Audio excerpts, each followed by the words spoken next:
What's up, everyone? Welcome to my corner of the internet. I'm your host, Ryan Kramer, and this is Crossover Commerce, presented by PingPong Payments, the leading global payments provider helping sellers keep more of their hard-earned money.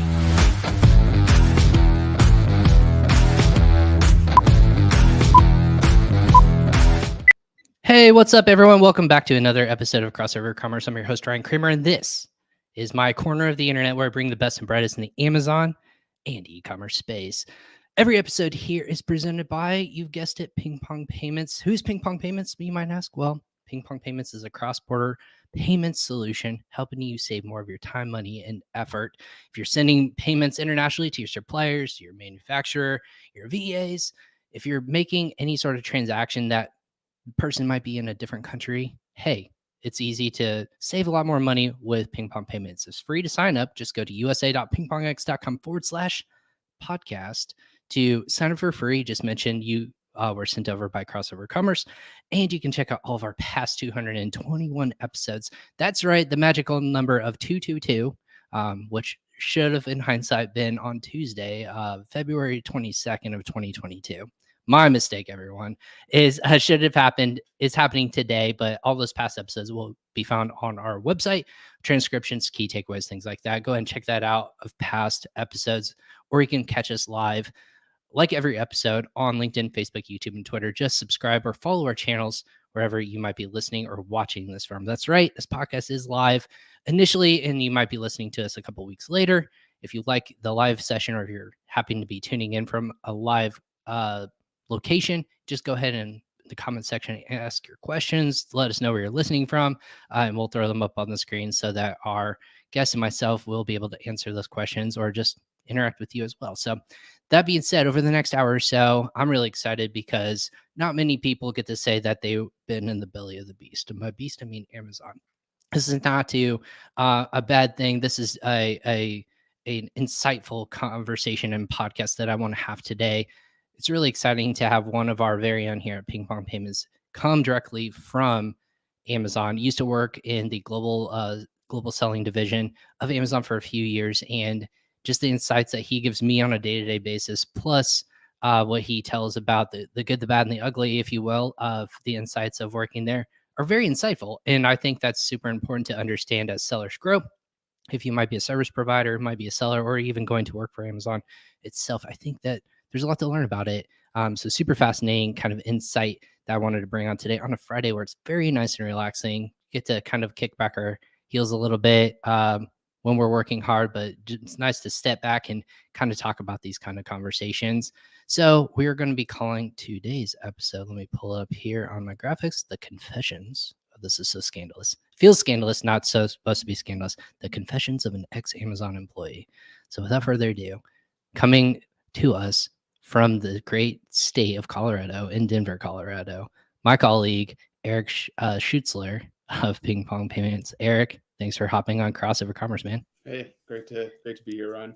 Yeah, I give Eric credit, everyone. He's in Denver, but he has a Tom Brady jersey in the background. So first and foremost, let's get this straight. You didn't grow up in Denver, did you? Or you're just a Tom Brady fan?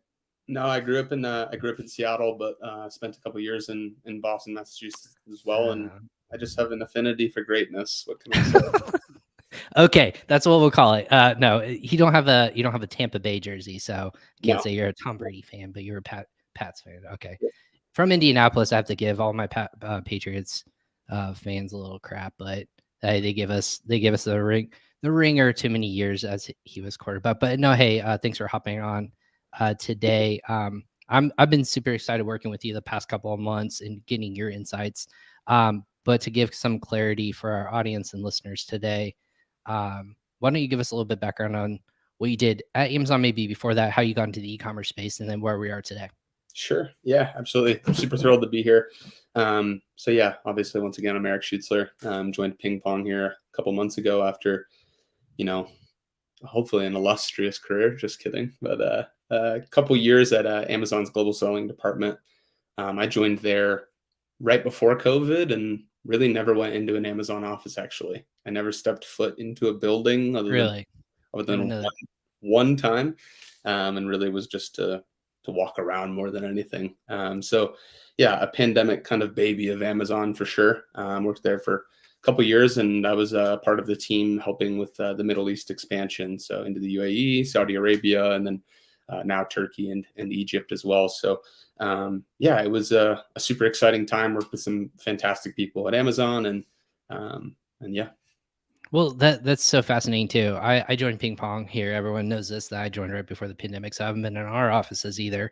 It all feels not real to me until you kind of walk through there. Did you feel that way at Amazon? Like, I mean, I'm curious if you never walked through an Yeah, office building. Does it feel like you're a part of the company or on for your sure. end? Yeah, I mean, I grew up in Seattle, and I spent a lot of time there. I've seen, the culture and I guess the city changed dramatically when Amazon really came in and made it their own baby of a city more than anything. So, I was familiar with Amazon for a super long time of my life, but not going into an office for sure. Yeah, you feel detached to a degree, and I think everybody's been experiencing that during COVID for sure. And yeah, you don't really feel as much of that familial bond that I think some people would say you really need it at a company like Amazon. It was very much like a, put your head down and work from that perspective. But luckily, the team that I was on inside of Amazon was pretty great. So yeah. All good things to say over here. That's awesome. So what would you do before Amazon? Like, what was that lead up to it? Because I don't think anyone just naturally just says, I'm going to work at Google or Amazon or a big tech company right out of college. You maybe a lot of people have that build up to it. Was that your background to a degree? Yeah, so I had a couple internships when I was in college. I went to the University of Denver. I worked for my first job. I wanted to get as good sales experience as I could. I worked for a company called Paycom in the payroll space, competitive with like ADP. Probably see their commercials all over the place with um, Barbara from Shark Tank or anything like that. I worked for them, and they do a great job of teaching you kind of core, sales, I guess functions and responsibilities, anything like that. And then I worked for a company called Sumo Logic in the data space as well, and worked there for a little while. And then I started my career out of college working for Sprint. I worked on their IoT and machine to machine team, as well as their corporate business development team here in Denver, Colorado. And then I was there up until basically right when they went through the merger with T-Mobile, Mm, and then transitioned over to Amazon after that merger. So yeah, it was quite a whirlwind of experiences. I mean, Paycom when I was there was operating like a startup. They definitely don't operate that way anymore. mm, Same thing with Sumo Logic, and then going and working for two large corporate entities from that perspective, large conglomerate organizations. I got a good feel of different types of organizations, and the reason I went to Amazon was I really viewed that as kind of an MBA in ecom. Was really interested within the space, and I always knew I was going to really go to Amazon for a couple of years and then move back into the smaller company, SMB mid market kind of space, where I could be more of a jack of all trades and be able to have more responsibility from that perspective.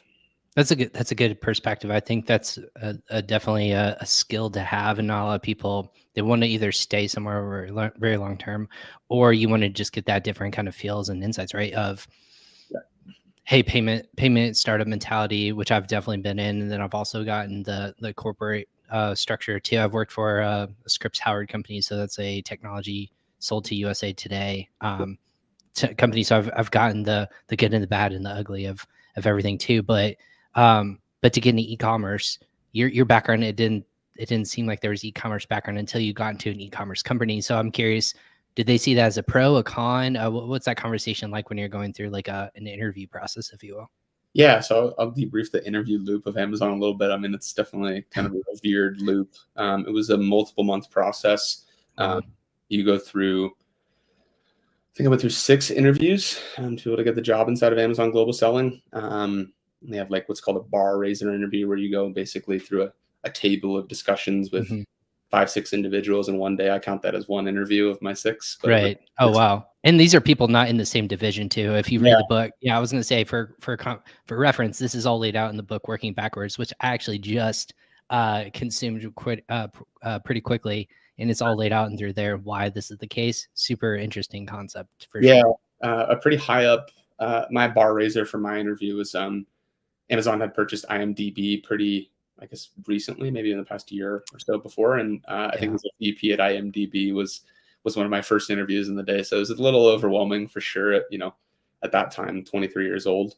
And it was definitely it's an overwhelming loop comparatively to what you would experience at most interviews, processes, or anything like that. And you've got to come prepared. They follow the STAR method: situation, task, action, result. If you can't be able to break that down, if anybody's known of the STAR method in interviewing, if you can't break that down cleanly and concisely, it's a move and pass to the next person. So they're very, very methodical in the way that they go about their interview process. It works very, very well, in my opinion, to be able to bring in top talent. But yeah, it's quite rigid from that perspective. So you're going through this process, you call it like 6 full days of multiple interviews with different people in the industry. Did you feel pretty confident throughout the process, or did you have to look at yourself, you're like, man, this one person's probably going to think I'm an idiot, or like they have no idea what I'm doing? Like, I don't know, I guess, of all the data that they're inputting, to have a role in a white collar job, like you would call this a white collar job, right? Not something in a warehouse. You're talking about this as I'm working in an office or a representative of a division. Yep. That's a pretty important breakdown to have, right? How did you feel throughout that process? Yeah, I mean, it's definitely overwhelming for sure. No, I would definitely agree with I guess, kind of white collar versus blue collar side of Amazon. The blue collar being, Warehousing and things like that, more physical hard labor. Yeah. Yeah, and the logistics side, and to be honest, they work a hell of a lot harder than the white collar in my side, and they get worked to the bone. I mean, I think you can just read Twitter for a lot of that stuff and get the answers there.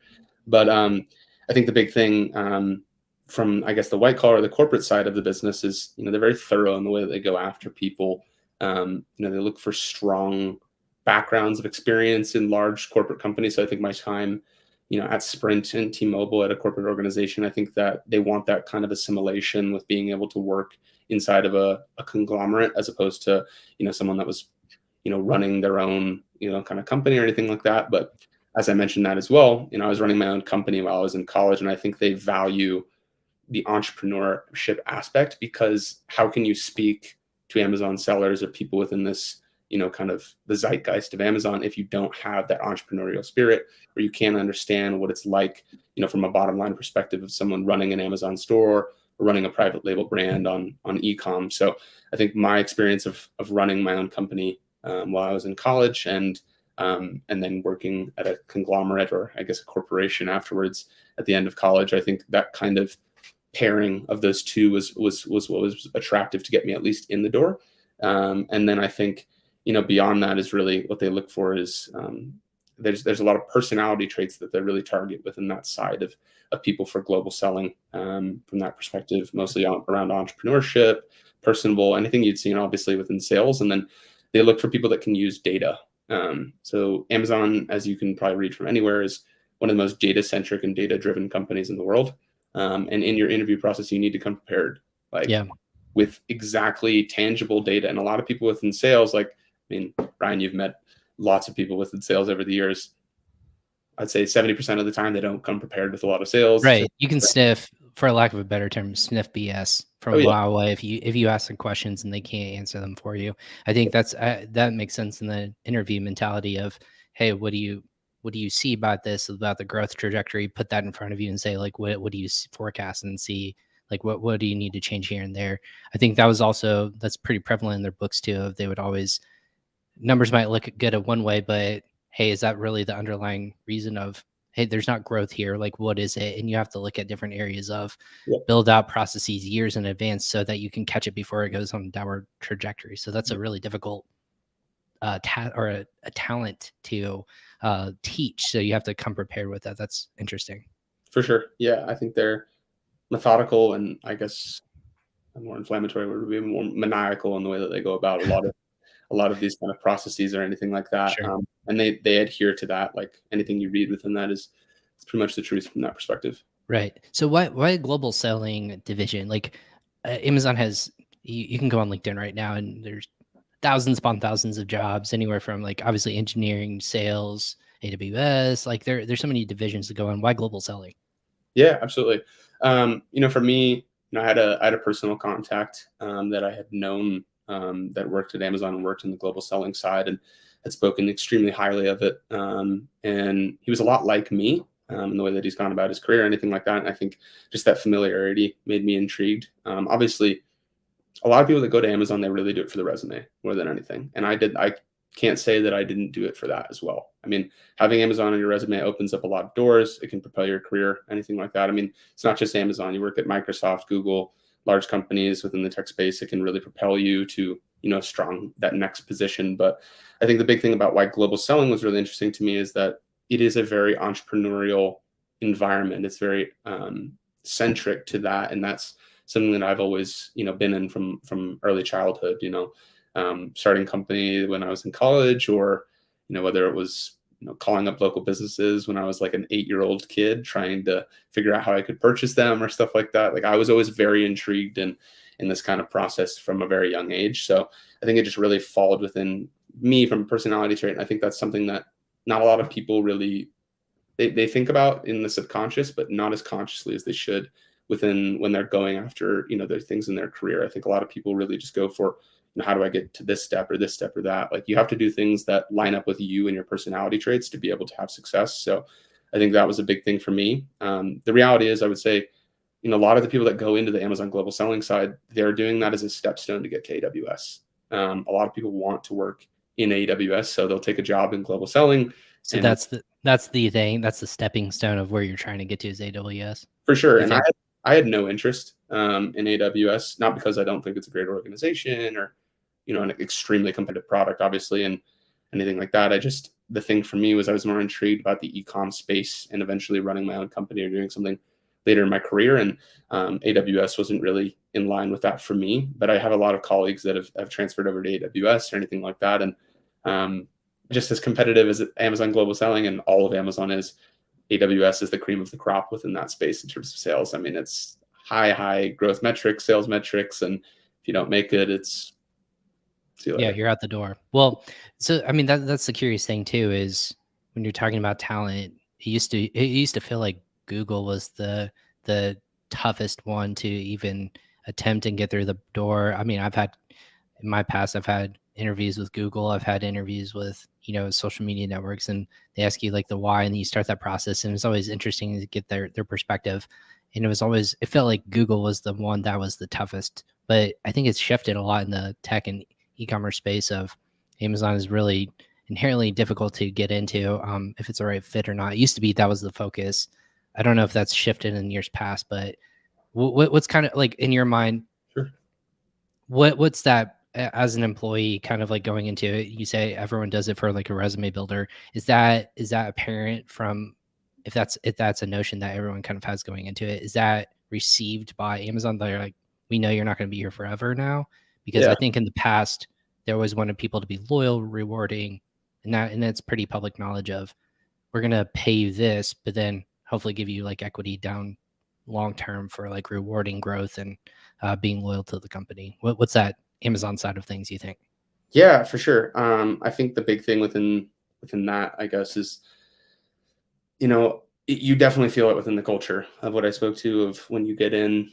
You can tell who's doing it for a stepping stone. You can tell who's not. And they're all high performing people. I mean, you don't get a job at Amazon if you don't have at least the aptitude. Right. You're not pushing paper and you're just like taking a nap in the background. This is not Dunder Mifflin where you're just throwing paper or anything like that. But no, it's yeah, I mean, it's not super geniuses or anything like that. It's not like it was at like Apple back in the day or anything, Wozniak or anything like that. But I think the big thing is you have very hungry, I guess, shark mentality kind of people within that org, and it bleeds into the culture of that organization, especially at what I would call more of like the entry mid-level of where I was at with inside of Amazon, and then you get into like the director roles, VPs. Those are the guys that stay there for 5, 6, 7 years, and the reality is the guys that come into those roles, a lot of the times they don't grow from the entry level or the mid-level that I was at. They come from external. Interesting.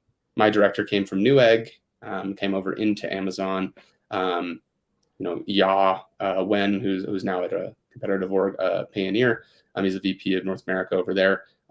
He came from different organizations before and stayed at Amazon for a very long time.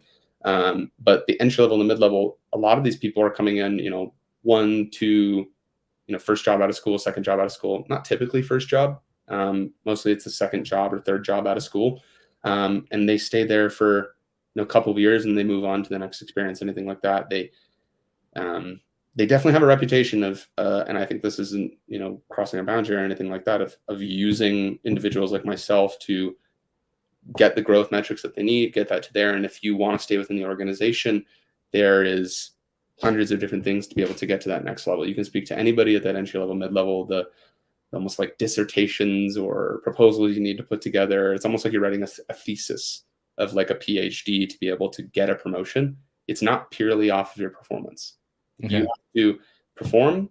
You have to create something new and different within the org that you're in. That's like a big thing with inside of Amazon. You have to change something systematically. And then you also have to go through, another bar raising kind of example of proving your mettle and your worth of why you should get that next level up. Whereas at most companies, it's, hey, you've done this job well. You're basically doing the next job. Let's just give you the promotion.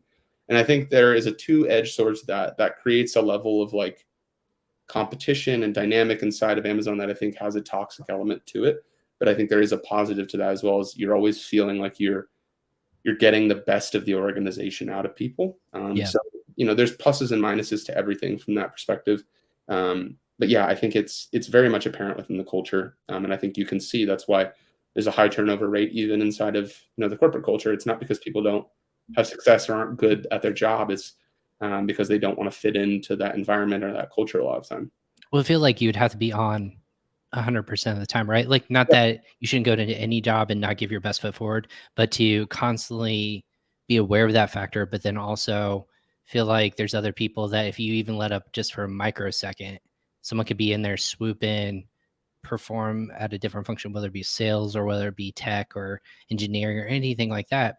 There's that mentality of, if I'm not on and being aware of my constant swivel mentality, you're going to get subverted from someone underneath you or right next to you. So I can imagine that not being exhausting on a day-to-day basis. Sure. I mean, I only took like 2 days off in 2 years. Really? Yeah. I was gonna say, was there like it's not like a startup mentality of like, hey, you get unlimited PTO, like No. you're accruing like days off, but I'm Yeah, assuming like you have like minute by minute PTO accrual. Like it's not like other companies Wow. where it's unlimited. You have to earn the PTO, and honestly, like it's almost revered to not. It's not something that's really spoken of like using PTO or anything like that. Like it's not like they're like sitting there like you have to work and like putting your head down or something. Like it's not that intense, but because there's so much growth metrics and because everybody in Amazon is someone I think that wants to be a high performer, it creates an inherent culture of having that done. And I actually had an analogy that I would say to my manager or the director at the time, and I think a lot of us felt like racehorses, where if you win the Belmont or anything like that, okay, great, you won a race, that's awesome. But like, can you win the Triple Crown? Yeah, do it over and over. Then what's the next year? If you start to really slip off or anything like that, they're ready to send you to the glue factory. Like that is the truth. Man, and that's tough to hear. I had people within the organization, even in the management level or director level, and obviously keep it to the names or anything like that. Sure.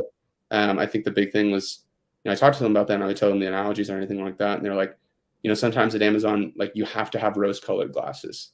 Like you have to pretend and feel that everything is right because there's so many things going on inside of the org. And this isn't, I think a lot of things that you read on Twitter or these social medias, like they're just condemning Amazon for a lot of bad practices, anything like that. I think the reality is it's such a huge organization. It's hard to control everything. And there's so many fires going on over the place. It's like the meme of the dog where this is fine or anything like that. Like I was sent that today by my manager. Exactly. Like, and that's the truth of a lot of orgs, but like at Amazon, like it is really crucial. You have to be able to be someone that can compartmentalize very well and be able to say, okay, like XYZ things are completely broken and wrong, but how do I move on to the next thing? And then like, we'll eventually fix those. But the reality is a lot of the times they don't ever get fixed because people are moving so fast. Mm-hmm. And it's really just moved on to the next person, the next person, the next person. And I think, even I think that's a part of it is when they're bringing in the people that are young in their career, like, unless you are a different breed of an individual, what I just described is very difficult to do, to be able to have systematic change at a young point in your career. And I don't think that they enable people to also make those changes at a young point in their career. So it's kind of a catch-22 from that perspective. Yeah. I mean, that's why I feel like that'd be a tough situation to be in if you want to prove yourself, but then obviously, like you said, you might be two days and 2 years. I mean, the greatest minds in this space, they need that kind of like decompression. I mean, I don't even know if you were working weekends. I mean, a lot of us are just tied into For sure. day to day. Like we can get Slack messages, we can get emails, and we have to feel like we have to respond those in an age of where we are today. So I'm curious from an organizational standpoint, in a global selling division, who are you interacting with on a day-to-day basis? Is it typical for you to just be siloed, or do you guys talk with cross across categories and departments and things like that, or do you guys just like hang out like, hey, Slack channel, this is only Amazon global selling, and that's it? Yeah, there's not, I wouldn't say there's like a ton of cross functionality across the different teams. So I'll break down what Sure. global selling inside of Amazon looks like. So there's the EU division, which is UK, France, Italy, all of the ones underneath, basically that are transacting in euro from that perspective. Obviously familiar from that from the payment side. They're all kind of Of connected course, together. they Um, have to be. yeah, so that's a huge division inside of Amazon. Their growth metrics, the numbers that they're hitting on a monthly perspective are far higher than countries like Brazil or the UAE, which are much Well, more. selling is so much higher in those Yeah, countries. Obviously, if you look at breakdown, US is number one, number two and three, or two and two A are UK slash um, Germany, and then it kind of goes from there. You have Japan, then you have it bounces around. But yeah, you're right. yeah. So there's Australia, Japan. They work kind of cross functional really well with one another. Haley Smith was leading the team for Australia and Japan. I worked with her for a really long time. Really, really great. If Haley sees this, she's awesome. Um, their team is really, really great, and they work against one another and work with one another really well. Brazil is its own division. Middle East is its own division. They're all siloed from that perspective, but I think the reps have really strong relationships with one another because we kind of learn from one another, figuring everything out. And I think transparently, I don't really know what is like at a director level of working what the Middle East team was working with the Brazil team or anything. I think they are pretty siloed from that perspective, from what I Sure. saw. But I think the big thing is it's even more than that. There is local teams in each one of the countries as well. So in the Middle East, we have what's called, so there's 3P or US seller, which is the team that I was on. So you're bringing US sellers, Canadian sellers, people from North America, anything like that, having them sell in the Middle East. There Okay. are domestic sellers as well. So Dubai, Emirati, anything like that, people that are working in Dubai and want to sell on Amazon and have domestic, they have different gating for their products. They have different things. So they're able to sell things that we can't sell. And you're Yeah. all ASIN hunting to a degree. You're going after, the top selling ASINs because you have a sales metric, anything like that. So it actually creates a culture where, there's a local team in Dubai where like they're actually incentivized to try to beat you and you're a part of Amazon. So you're actually competing against people that also are W2, So Amazon. they're trying to find sellers in the UAE, for example, competitively versus you guys finding outside of UAE trying to sell into Yeah. UAE. And they can sell all the same products that we can, much higher. Theoretically, yeah. Oh, well, yeah. And I mean, they basically have all gating responsibilities gone because they can prove, to buy general trading licenses, all these different things that are really hard to obtain outside of, Get goods into the country, so on and so yeah. forth. Yeah. And then you also add on the logistics cost of having to ship into that country, cross an entire, ocean from that perspective. The freight costs are much higher from, someone that's based in the region that has product there and is selling it. So it's very different. It creates a very different competitive balance. And I think that only increases the hunter and the competitive mentality of the US to the MENA team that I was on. Sorry about that. I was editing something in our little comment section. Sure. Interesting. So, for any listeners out there, so I'm in the global selling division. What's a day to day like? So, you and I were talking about this the other day, and found so fascinating. Of, hey, I got the job. I start on Monday. On Monday, what is that first day like? Like the day one mentality of what's day one look like for an Amazon? I'm really curious. Yeah, I think it's different for every team too. Like I can't speak what it's like from a software engineer or anyone else outside of Amazon, but I think the day one inside of Amazon is what they speak to is having that the appetite and the thirst for knowledge of wanting to learn from day one. And I think for me, it was like there was no onboarding, for me. Like it No was training, no nothing. no. Yeah, Maybe how long into your computer? These are the resources you have available. Go get yeah, them and to I think her. a big part of that too, in fairness to the org, like, it's completely remote, and at the beginning of the pandemic, like, realistically, Yeah, people trying to figure out what's up. like Was this role going to always be remote? I'm just curious, like as a side no, note. Okay, no, it's this was just like going to be in a office. yeah. So I was living in Seattle at the time, and I'd always wanted to come back to Denver. I've had a house here for a while, and that was a big part for me as well. A part of the reason I left the organization when I did was, the pandemic was starting to ease a little bit. I mean, we'll see, fingers crossed, but things were starting to ease, and I knew that they were going to bring people back into an office at least minimum 3 days a week, in my opinion. It's a very in the office centric kind of company. I don't know if that'll change with Jassy versus Bezos or anything like that, but um, I think that was a big thing for me, was that it was not going to be a remote role, or a role where I would have more flexibility, which I think a lot of people are craving, and I think transparently will be an issue for Amazon. Why you're seeing, they're raising the base pay or the structure, is because they're going to have a big challenge competing with the Microsofts or anybody that is offering the ability to be remote. Yeah, Um, it's a benefit now all of a yeah, sudden that it's something that no one had to compete with because everyone was going to an office. Now it's a thing where, hey, people crave that attention. Like I like walking down my steps from my bedroom down to my office and not driving 30 minutes to work. It's a yeah, nice thing. Some people don't feel that way, but yeah, it's now a benefit.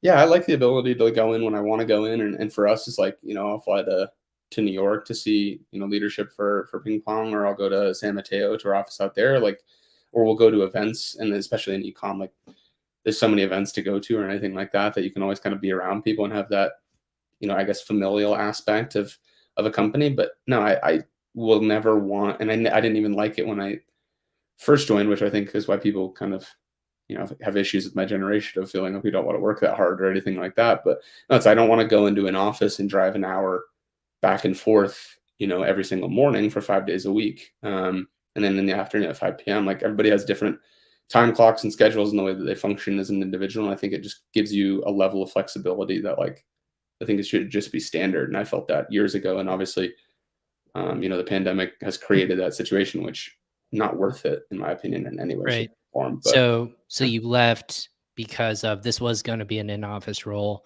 This was going to be something that you had to be with a section of these offices in downtown Seattle. yeah, Not remote 100%.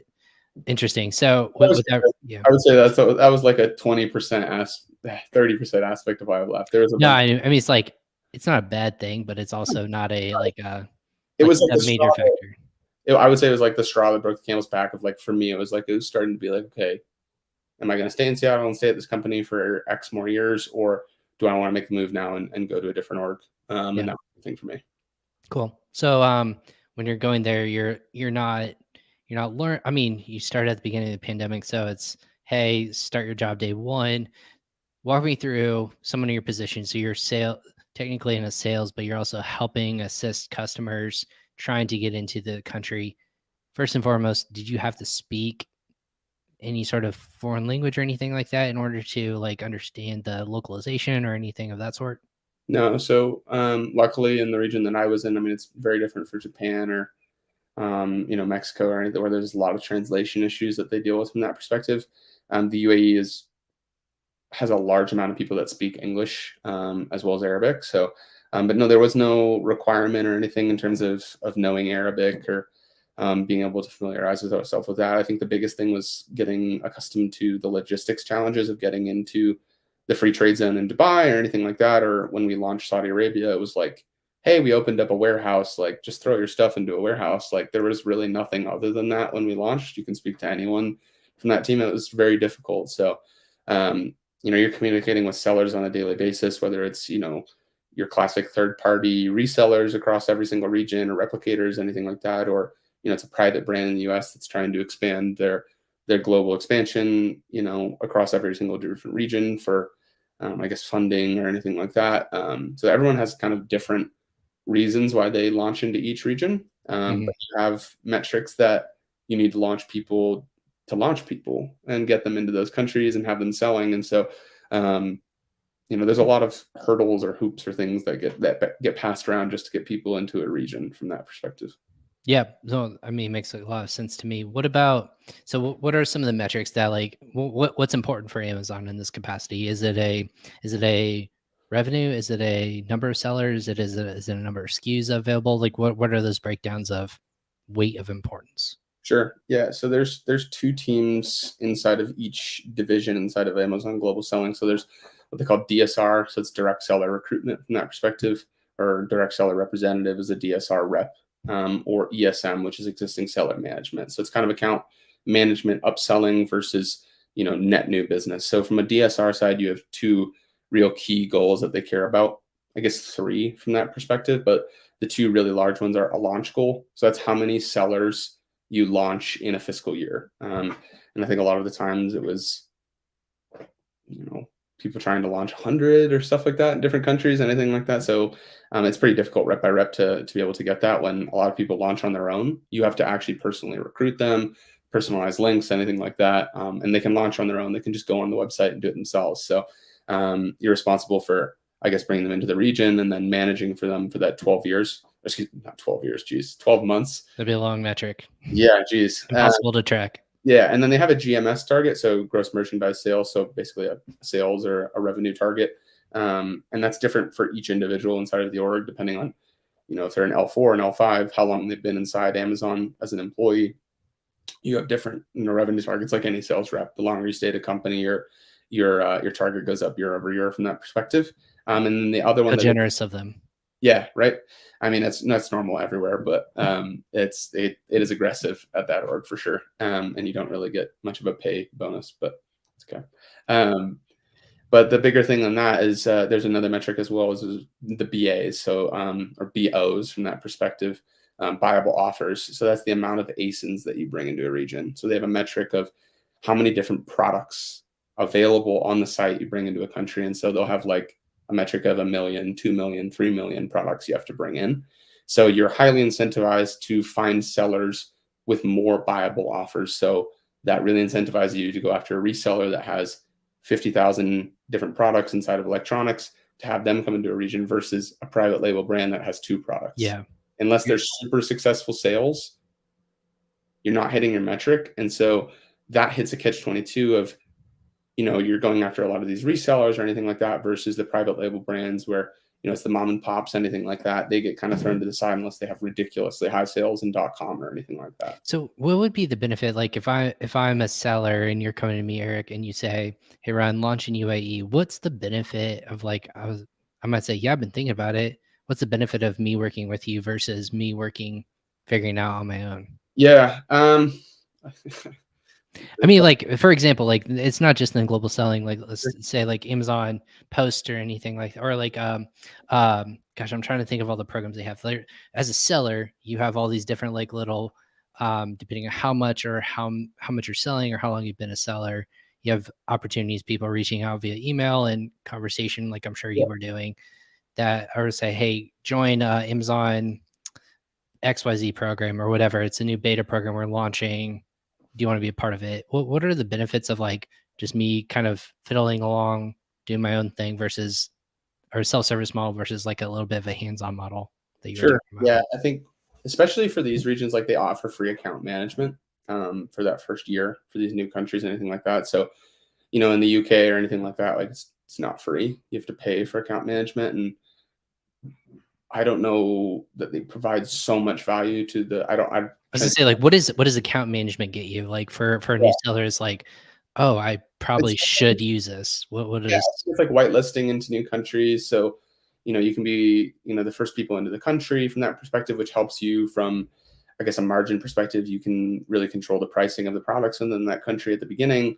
And when you're selling into a country like UAE or anything like that, like there were people that were able to sell products for 2 times as expensive as they would in the US. So they make more money per product that they sell in that region, even though the I guess the volume of people purchasing is lower, the amount per unit is a little bit higher than other countries, especially the US, where it's extremely saturated with sellers.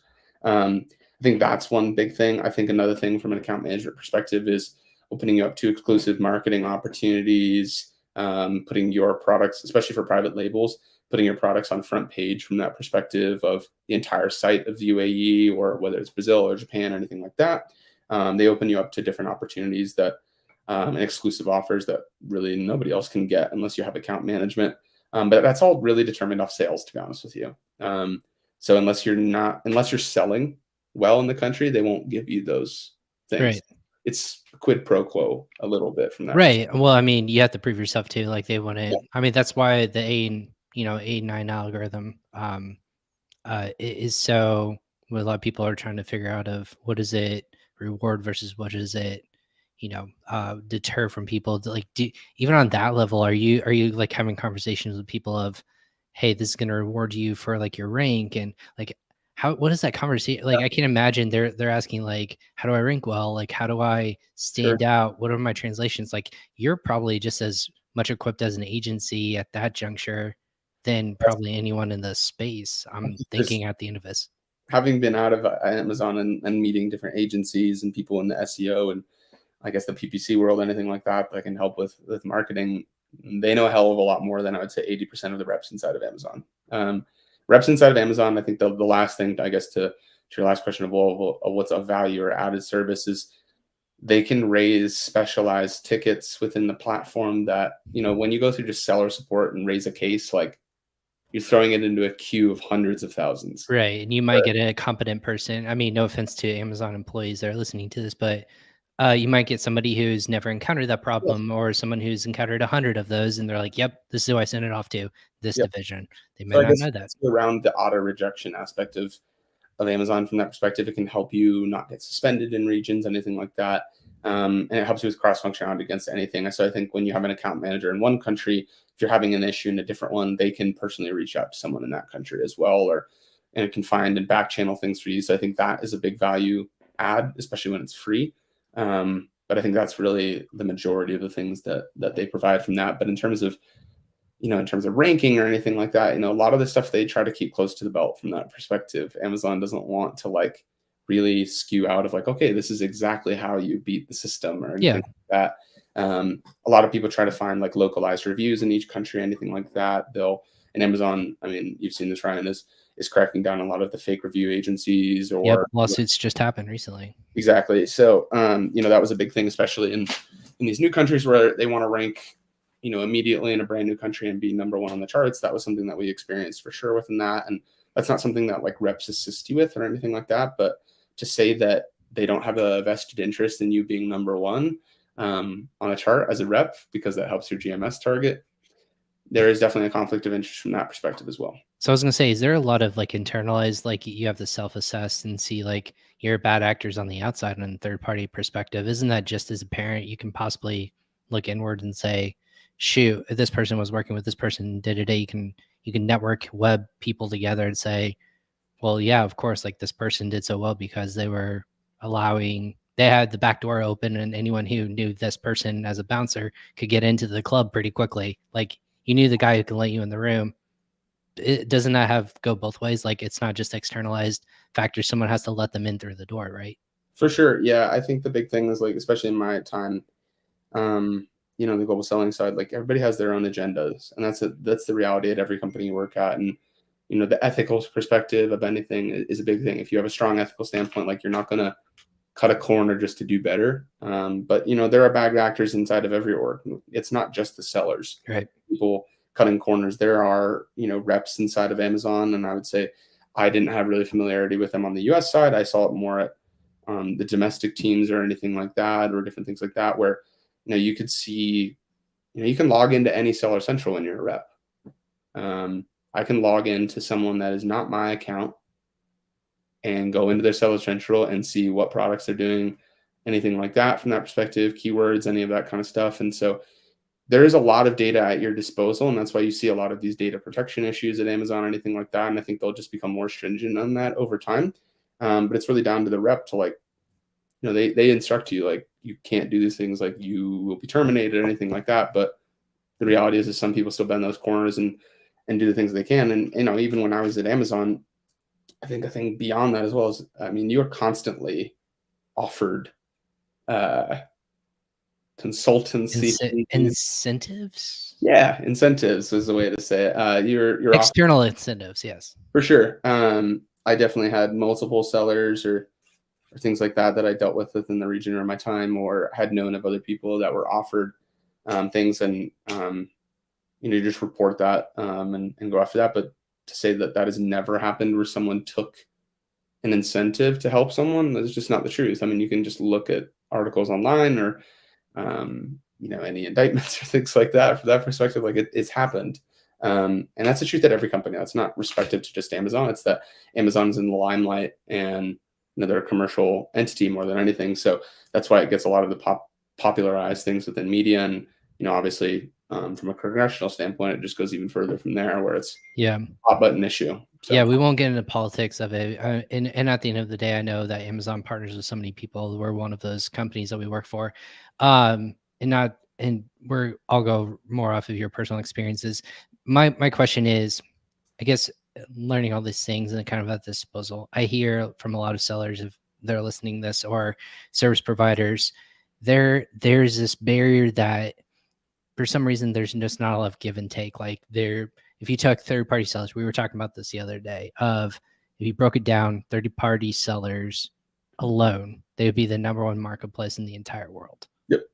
That's a fact. That's just how it breaks down in the org of Amazon, revenue breakdown, everything like that.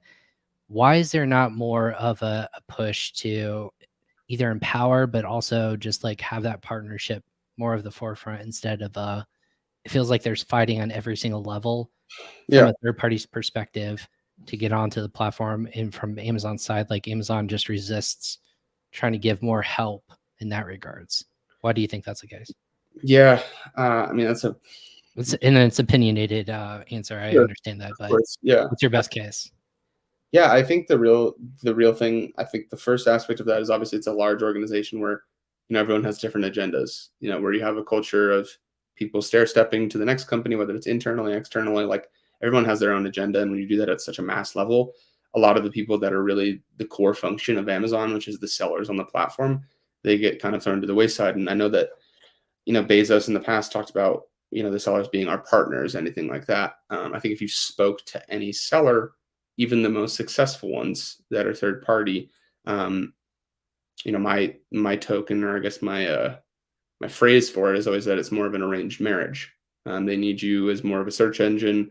Amazon's like Google from that perspective for a lot of private label third party sellers from that perspective, and they use you to really get the brand out there, anything like that. But when it comes to really helping them, or as simple as something as changing their bank information or anything like that, like it can get thrown to the wayside and no one can get it fixed, or people get suspended for a superfluous false review on their product or anything like that, and they get shut down for months and lose sales. Like they do a pretty I try to stray away from saying they do a poor job of that, because I think they are trying their best, and I think there are people within Amazon Seller Help that are really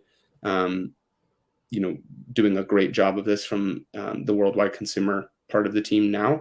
But I think it's something that has become much more in the forefront of Amazon, because they've been called the carpet for it for years now, that they're really starting to put, I guess, the budget and team and I guess the attention towards more than anything.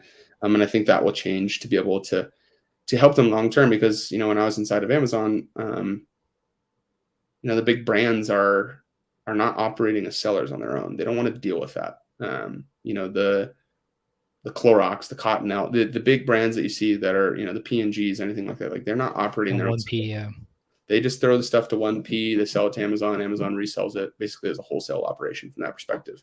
And so I think from that perspective, you could see that even start to trend further and further, because they do want to have more control. That's a core centric thing inside of Amazon, is they want to control the product and they want to control the supply chain. From that perspective, you can see that in their purchasing behavior, logistics, anything like that. I think the big thing beyond that is, that leaves the middleman, not the middleman, but the small man inside of the sellers.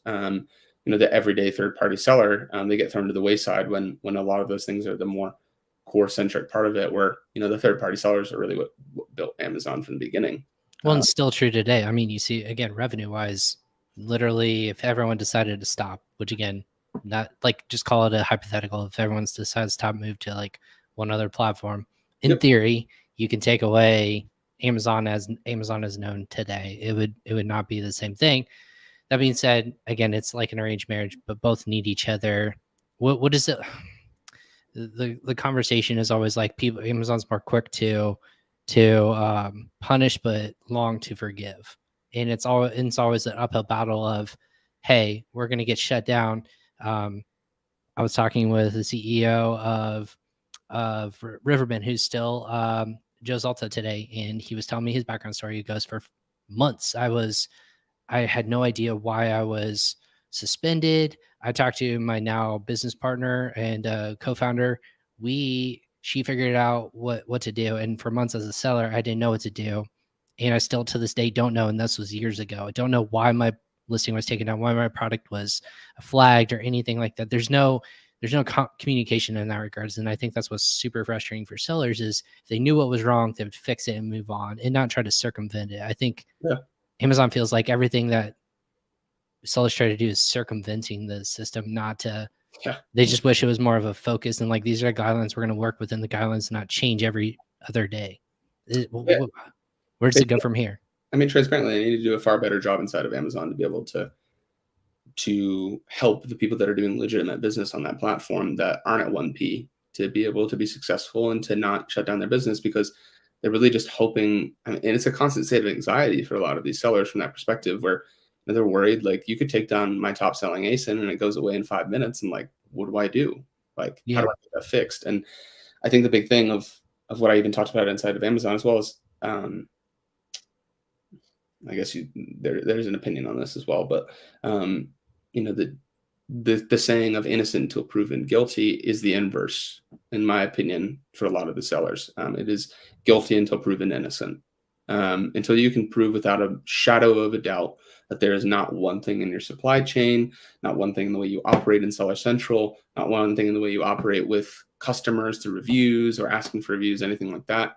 If you can't prove that with absolute certainty, the second you have one little chink in the armor, that's it. And so I think that has to be changed. I would say that 95%, it's probably higher than that. It's probably 98, 99% of sellers on side of Amazon are operating, doing the right things inside of Amazon, doing everything from an upstanding business perspective. And then there are the bad actors, but unfortunately it's the bad actors that, they cast aspersions on the whole thing. It calls Amazon to the carpet on a lot of the bad stuff that's going on, but they need to build a better, I guess, system of being able to escalate a lot of these things, so that the people that are doing legitimate business can be able to continue to do legitimate business, and it doesn't affect them and shut down their business overnight.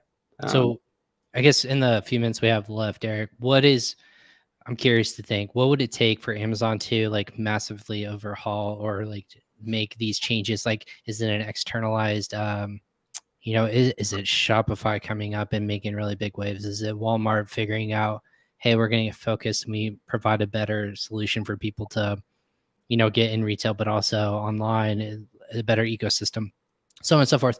What is it going to take for like them to feel pressure that they have to make these wide swept changes? Yeah, and obviously, it's just my opinion. Opinion. Again, these are all opinions. We get it.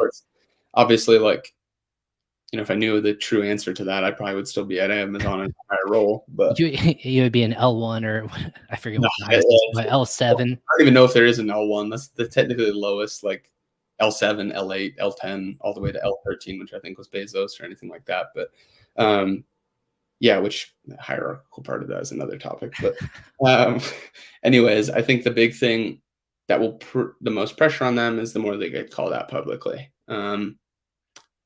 I think the biggest things inside of from a third party seller and I guess the seller central kind of centric folks within this space, the more that they talk about the issues and the problems within the space, like those words do matter.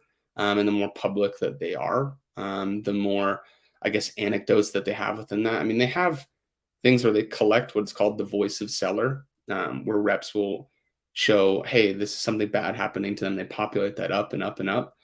I don't really think those go to, they honestly, if you've seen The Office where, Michael Scott is a complaint box and it's like complaints from 10 years ago, that's what it feels like. Like they don't go anywhere.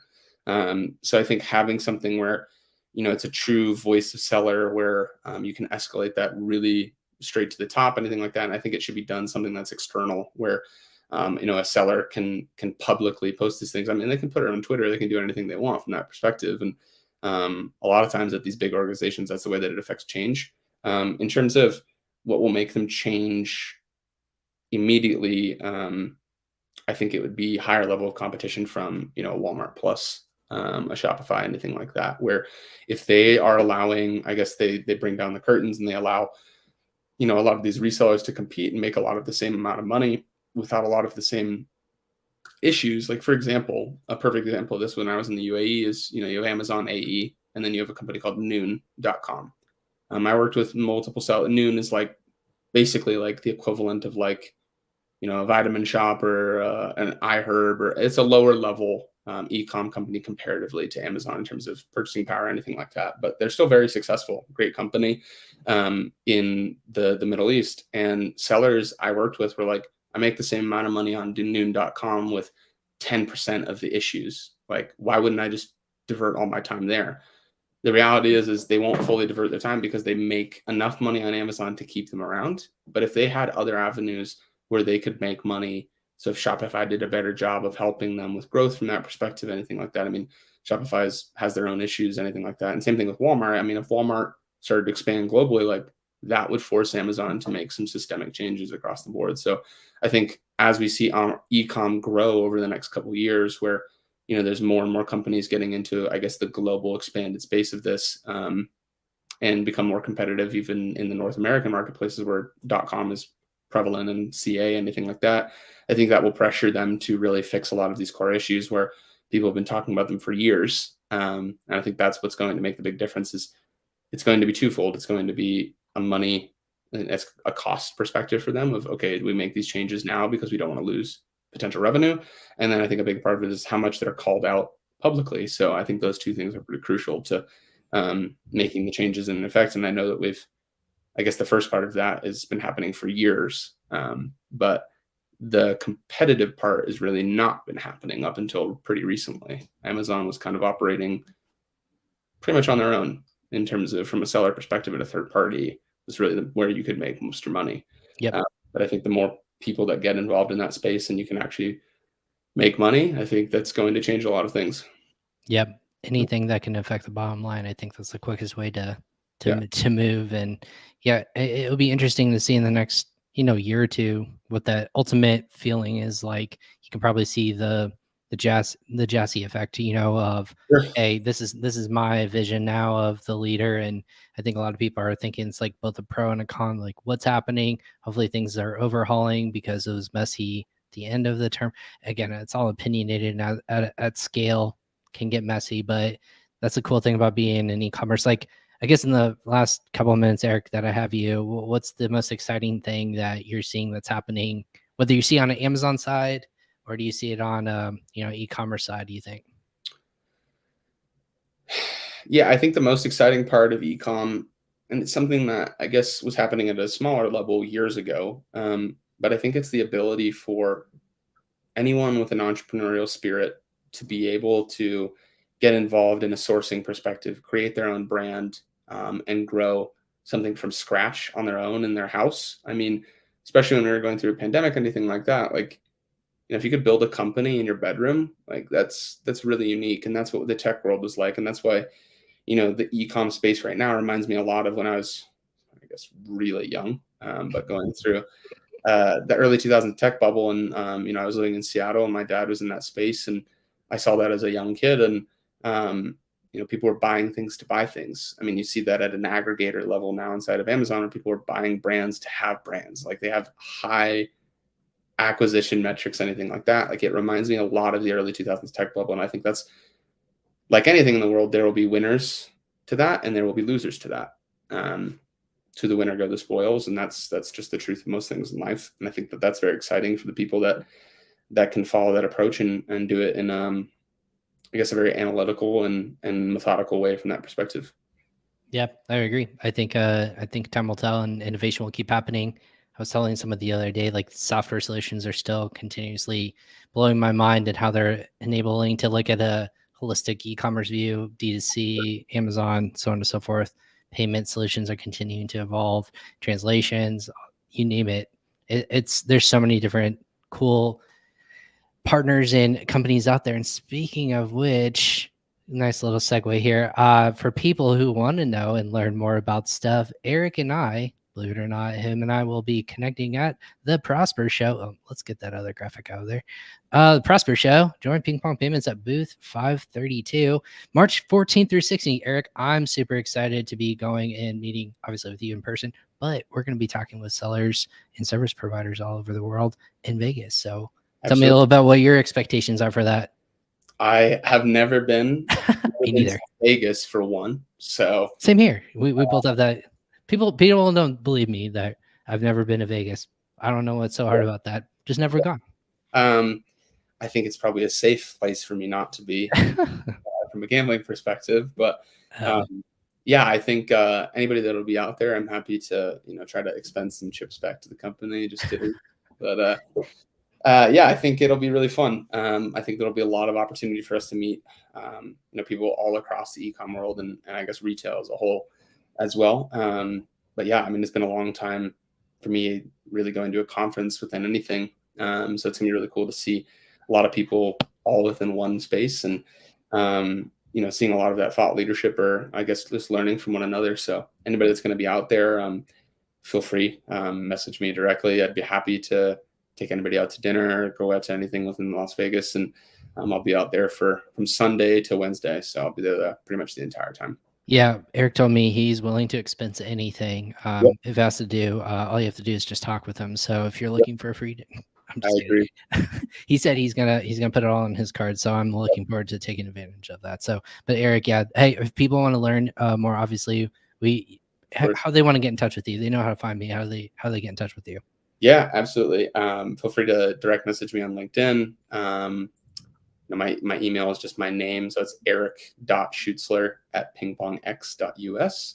So you can find that anyway. But I would just message me directly on LinkedIn. You can probably find me on Twitter or anything like that as well. But that's the best way to get in touch with me across anything. I mean, if you just have questions about what's it like at Amazon as a whole, it doesn't have to be about, obviously I work at PingPong, what we do within the payment space, but if you just have questions across e-com, anything like that, I'm happy to chat or give advice on anything with inside of Amazon, anything like that. So feel free to message me and I'll send everybody, my personal cell. I don't hide that or send you guys like a VoIP number or anything to call into. Eric doesn't spam. I'll say this. He doesn't spam. He only reaches out and he knows a lot of people in the space. Him and I are very cut from similar cloth. We like connecting people and finding ways. We did that recently, right? We helped a client out with network between our two networks. We helped a client out solve a problem.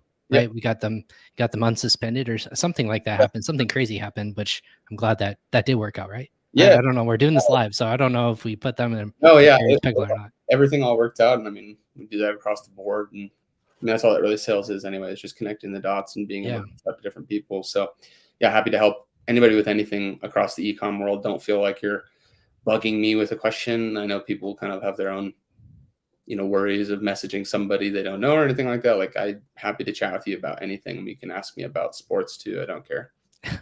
Big sports, but yeah, he plays miniature basketball in his background too. So my 7-year-old would be having a blast doing that right now. But anyways, Eric, I know I took a lot of your time. Thank you so much for hopping on Crossover Commerce. It's really cool on a Friday to kind of look behind the curtain, if you will, to kind of see your experience. I know a lot of people kind of theorize like what it's like. I think there's a lot of cool, I'm sure there's really cool perks and things like that. And you felt really cool saying it, but obviously that entrepreneur spirit, it lives pretty true with you. So I'm glad that we get to work together. And obviously it's awesome to have you on today. Now, friend of the podcast. I just don't have to say friend of work, but friend of the podcast now, Eric Schutzer of PingPong, obviously. So thanks for hopping on today. Yeah, no problem. Awesome. And everyone else, thank you for hopping on Crossover Commerce today. This is episode 222. Lovely number to round out today on the Friday, February, let's call it the 25th. If you're listening to this, thanks for listening to us on your favorite podcast destination. Or if you're watching us live, thanks for just tuning in for a little bit. I saw a lot of people out there just staying the whole time listening to Eric. Didn't get questions today, but if you have questions in the future, feel free to tag Eric or I can point you to him. Just connect with me on LinkedIn or Facebook, or any social media platform. But this is Crossover Commerce episode 222. Next week, we have a lot of live episodes lined up, so don't miss out next week. Like I mentioned before, check us out at Prosper. I'm going to start blasting this out at every episode. Prosper Show, March 14 through 16, 2022 in Las Vegas at Mandalay Bay. Join us at booth 532. That happens to be right next to the Thrasio booth. Our friends over at Gimba, as well as Payability. So you will find PingPong nestled right between all those three lovely companies. Come and check us out. We'll be there in full force. Lots of cool things coming out in a few weeks leading up to the show, so you don't want to miss that. Other than that, I'm Ryan Kramer. This has been Crossover Commerce. We'll catch you guys next time on another episode. Take care.